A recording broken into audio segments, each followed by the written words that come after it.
Welcome everyone again to Inside Gyros.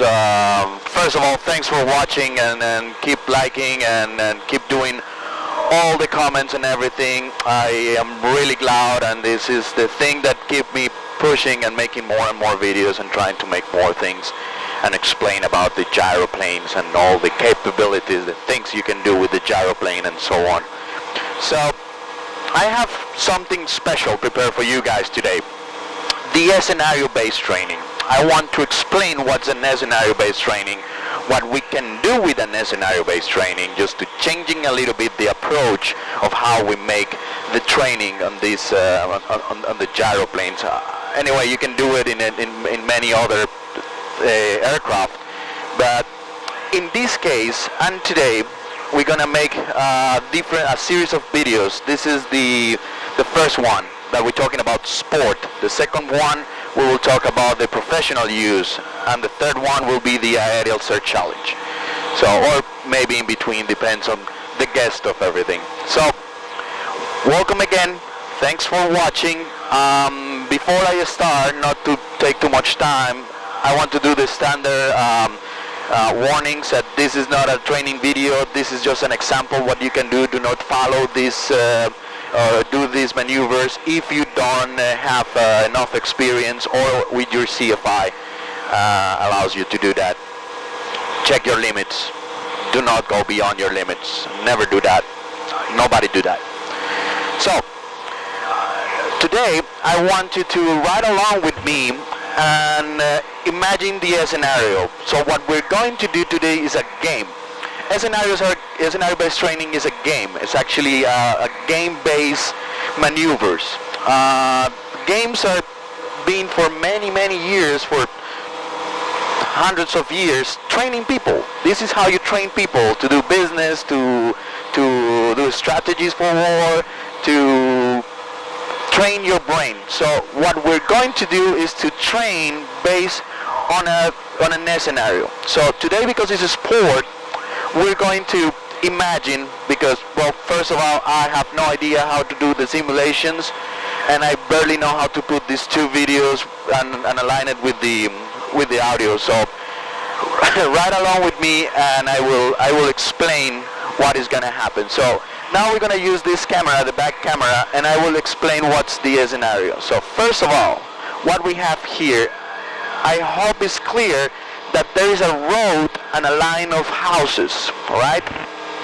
Let's imagine this line of houses. Everything beyond that road to the east is the public. This is the public with everybody gonna be, right? Gonna be seeing this show, what we're going to do today.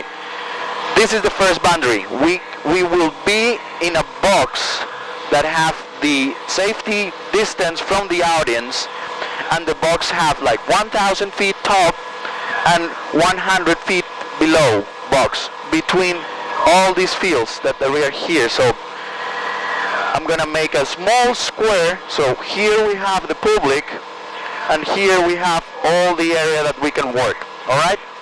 So knowing those parameters, if you're training with us, you will do more or less the same.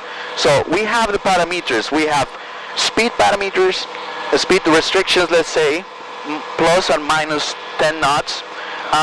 The altitude is the same. Everything is based on the practical standards. Let's put it around here.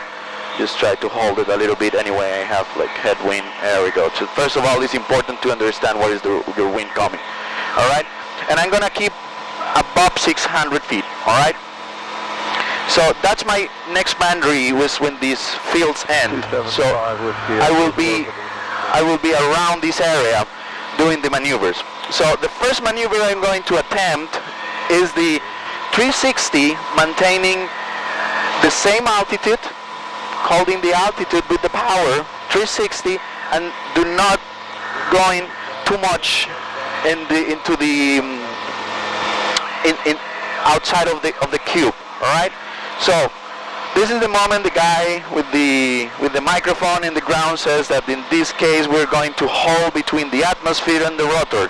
I think it's the same guys from the movies and all the rodeos and shows, because they all sound the same. So that guy will tell in this moment what we're going to do. So the first maneuver, before going out of my cube is the 360, holding the machine on the wing and the power and the rudders. So maintaining 700 feet, I'm going to reduce the speed and start using only the rudders, keeping the same position. I hope it's clear in the camera that I'm not moving too far away from my present position, holding the altitude as much as I can. 19 knots, almost zero. There we go. I'm just losing a little bit of altitude. I'm almost ready to finish the maneuver. 700 feet. There we go. Inside of the same cube. All right, first maneuver is done. We recover a little bit. We get some speed without going out of the square. All right. Now we're gonna do the maneuver to the right. All right. Clear the area. And this is the moment they said. Everybody cheers. There we go. And we start turning. We give a little bit of cheating here, and we just go full on throttle, trying to keep the machine as flat as you can. All right. All right. All right. 180. 270. And I'm about to finish. And I lose 20 feet below the parameter. So that means I have penalties. So the idea is to, with these penalties, the person who get less penalties get the best score. So the second maneuver I want to do is the 180 and pass through the obstacle in the ground. So I cut the engine and I do the maneuver to the ground. So doing the spiral, there we go, looking for my target, let the machine sink a little bit, there we go, no engine, 500 feet, and we're going for the targets. We can do an S on the targets, I will explain a little bit, as S for the targets, not to going out of the square. So the idea is to maintain everything from the audience. Alright? So we're going to do some S on the ground. Now we get some speed. We're going to pass this first obstacle. Let's imagine some obstacles around, like the Red Bull race. Second obstacle. And we have the boxes.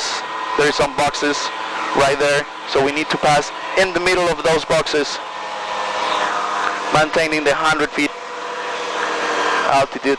There we go. I'm gonna make it. There we go. And the boxes are done. We come back again. So in these exercises, you're practicing almost all the requirement skills to fly gyroplanes, from the rotor management to the speed control, high rate descent, rudder control, and joystick control. So when you start coordinating all of these maneuvers, you have a lot of fun, first of all, and you get your skills improved drastically. Just get like a routine, like I do the routine, like two turns or one spiral and going down, pass through an obstacle. If you have the option to do it in your runway when there's no one around, so you don't bother with this crazy circus, it will be fantastic to do it. So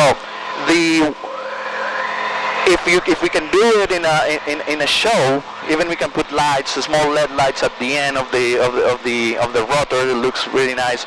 We can do turnarounds. And there can be even several ways to do it. Also with dual.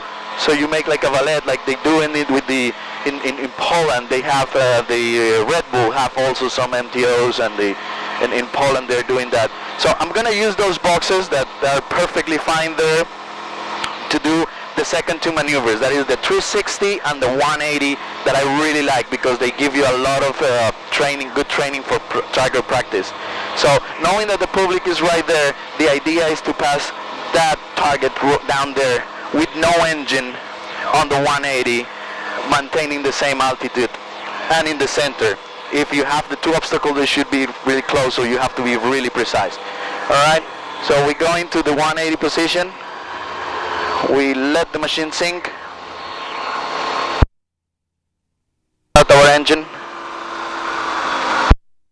there we go, engine's cut, we maintain the altitude and the attitude, alright, 500, and we go for the speed time. This is, you get your points, your moments. I don't know if I'm gonna make it. I think I'm a little bit far away. The speed is not too high. If I have to avoid, I will avoid anyway. Yeah, that's too low. Too low speed. Anyway, that's the point. So I missed my target. I have to put some power again, and I will pass through the. There we go. There we go. So that's a miss. I get my penalties. I'm not the best gyroplane and pilot in the world, believe me. I'm just a normal one. If you want to do precision, you should go to Poland and see the guys from Trendek. Those guys are good. So that's exactly what you can do with a gyroplane. It's an scenario-based training. You paint yourself in an area and you compete against yourself. You compete against other in a nice way, and you really build a lot of skills. How to do turns, how to go around, etc., etc. So